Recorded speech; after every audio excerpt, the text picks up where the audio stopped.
Ayam goreng Widuran, salah satu kuliner legendaris asal Solo, Jawa Tengah yang berdiri sejak 1973, baru-baru ini membuat pengakuan yang mengejutkan. Melalui akun Instagram resminya, Ayam Goreng Widuran Solo menyatakan bahwa produk mereka adalah non-halal setelah selama bertahun-tahun memasang logo halal pada spanduk maupun banner mereka.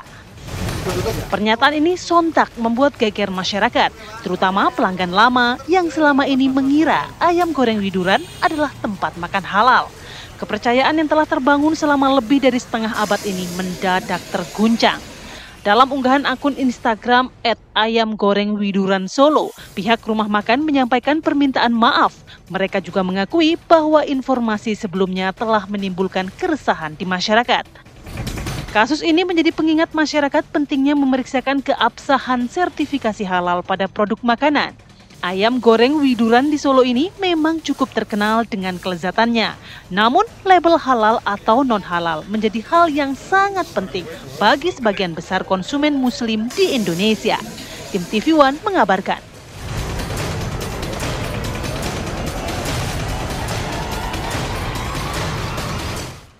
Ya pemirsa, merespon kehebohan masyarakat tersebut, Wali Kota Solo Respati Ardi bersama Dinas Perdagangan Kemenak dan Satpol PP pun mendatangi warung makan Ayam Goreng Widuran yang berada di Jalan Sultan Syahrir, Widuran, Solo. Wali Kota Solo telah berkomunikasi dengan pemilik warung makan dan berkoordinasi tentang penutupan sementara warung makan untuk dilakukan asesmen secara menyeluruh. Dinas Perdagangan Kota Surakarta mengambil sampel, beberapa diantaranya ayam yang sudah digoreng, ayam yang baru dibumbui, kremesan, minyak goreng ayam, dan racikan bumbu. Semua sampel ini akan diserahkan ke BPOM untuk diteliti sebagai proses asesmen pemerintah kota. Jika selesai asesmen, warung bisa kembali dibuka. Sebelumnya memang terdapat review netizen pada warung goreng Widuran di ulasan Google Map yang memberikan bintang 1 karena ternyata produk tersebut non-halal, kremes ayam dibuat dengan campuran minyak babi. Kehebohan ini mengejutkan umat muslim yang selama ini sudah menjadi pelanggan. Namun dalam pernyataannya mereka di media sosial, warung ayam yang sudah dibuka sejak 1973 ini menjelaskan keterangan non-halal telah tercantum di seluruh outlet dan akun media sosial resmi mereka.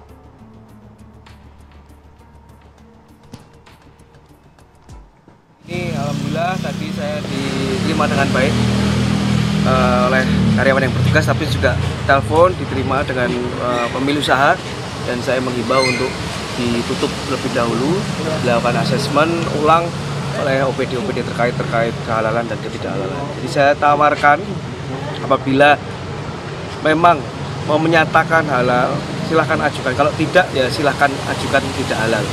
Intinya ini segera hari ini bisa ditutup lebih dahulu untuk dilakukan asesmen.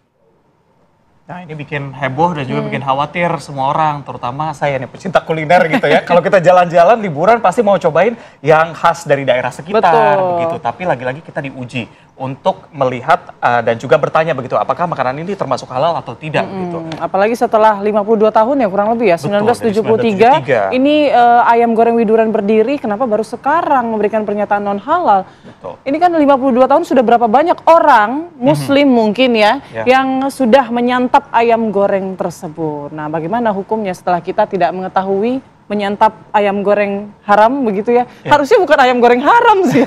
Kenapa ayam jadi haram gitu kan? Dia. Coba kita tanya lebih lanjut ya. Sudah bergabung bersama kami Kiai Haji Abdul Muiz Ali, Wakil Sekretaris Komisi Fatwa MUI Pusat, dan juga ada Ustadz Hilmi Firdausi. Selamat pagi. Assalamualaikum. Assalamualaikum. Waalaikumsalam warahmatullahi wabarakatuh. Selamat pagi. Baik, kalau tadi pertanyaan Putri begitu ya, kenapa ayam goreng bisa dalam kategori haram begitu? Gimana melihatnya? Ya, baik. Halal itu tidak tersendiri. Halal itu harus utuh. Dari hulu sampai hilir. Mulai dari kalau ayam atau kambing mulai dari proses penyembelihan. Harus terputus hulqum, mari dan wadajen.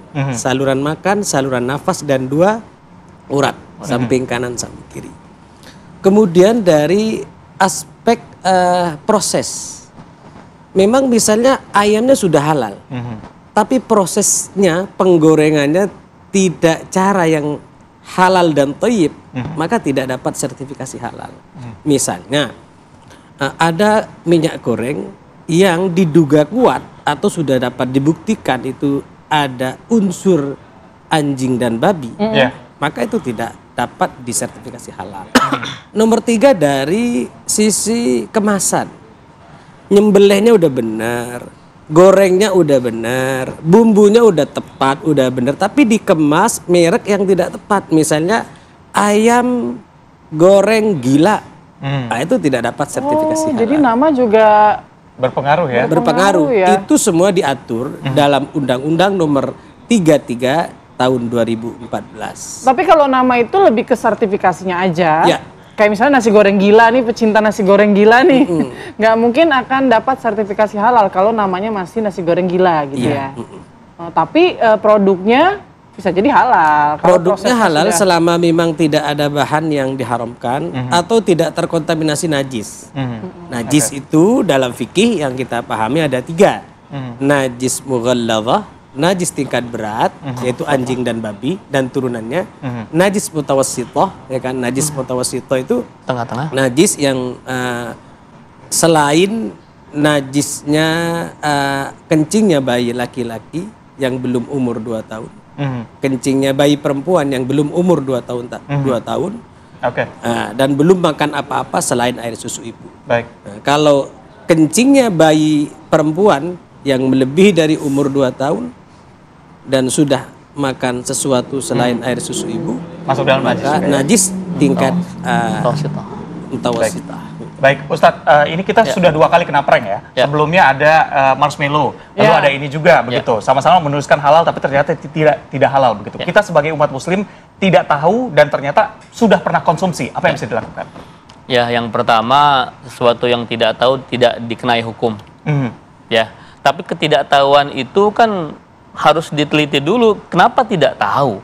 Begitu ya. Kan kita hari ini hampir tidak mungkin kita tidak tahu dengan era digital yang begitu lengkap informasi kita bisa dapatkan ya. Harusnya kita lebih ada warning lah dalam diri kita. Apalagi seorang muslim ini halal ini penting sekali, Mas.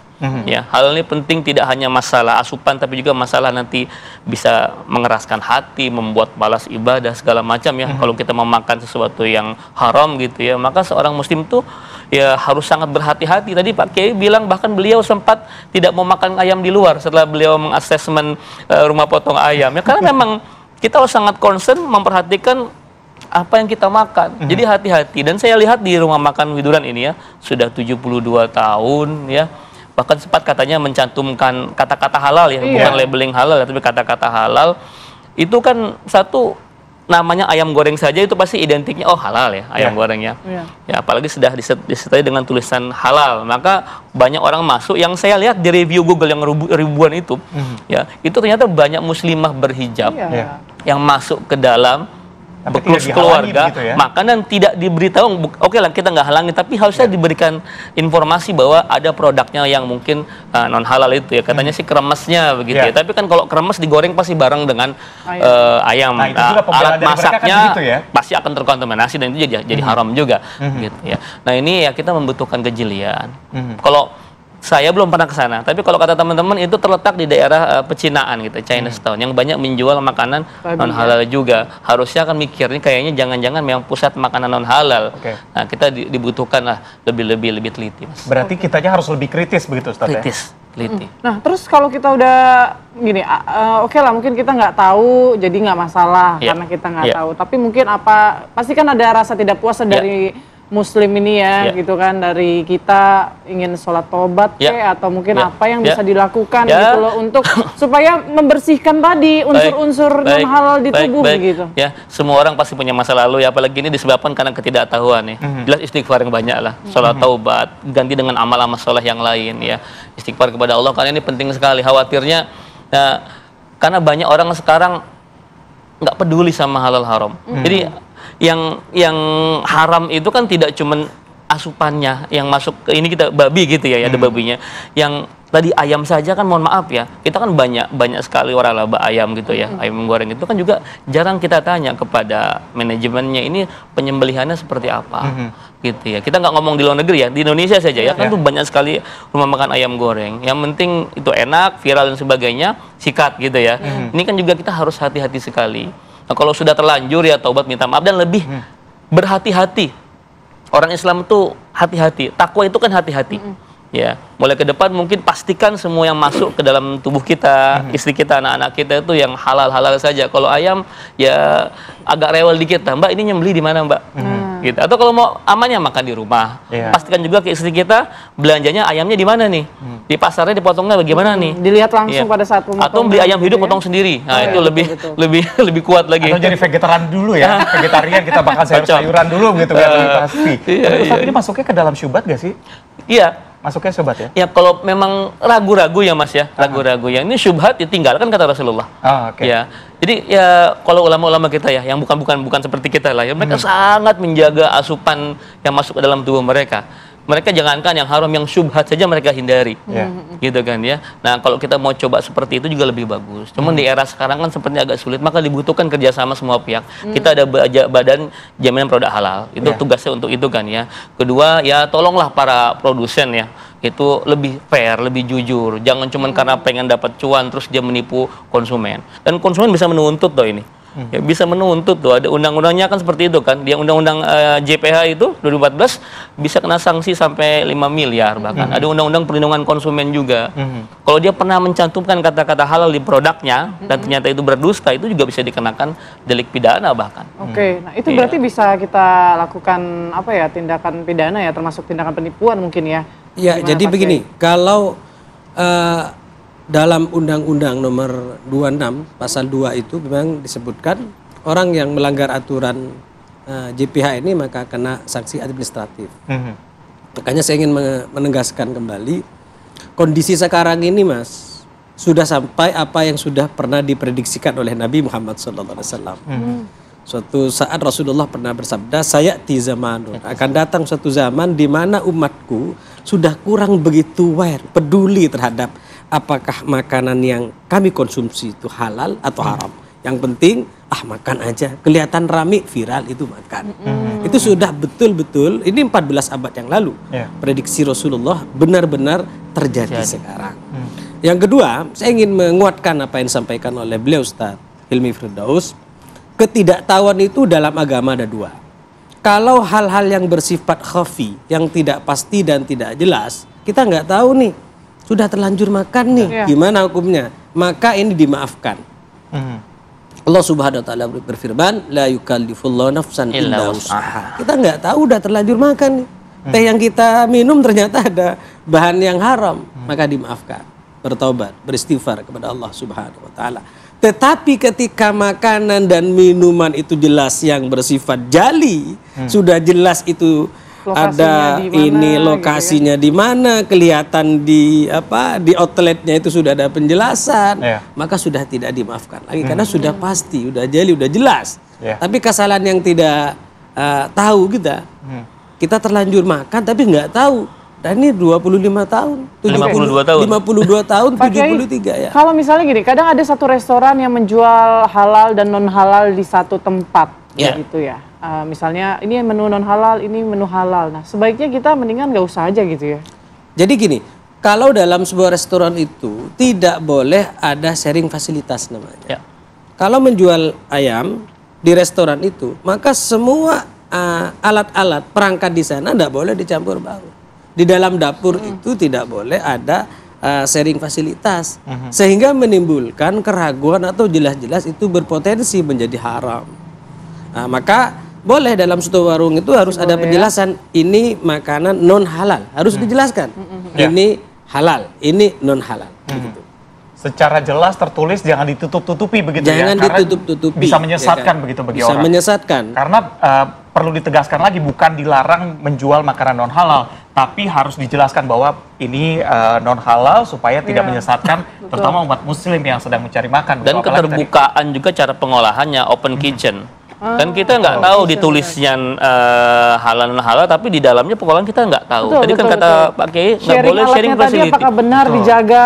Tidak cuma sharing, manusia harus dipisahkan ruangannya, jangan sampai tercampur. Kan kadang-kadang piring yang pernah digunakan untuk non halal mungkin keselip atau bagaimana bisa terjadi kontaminasi silang ya. Seperti itu. Kalau amannya menurut saya ya jangan.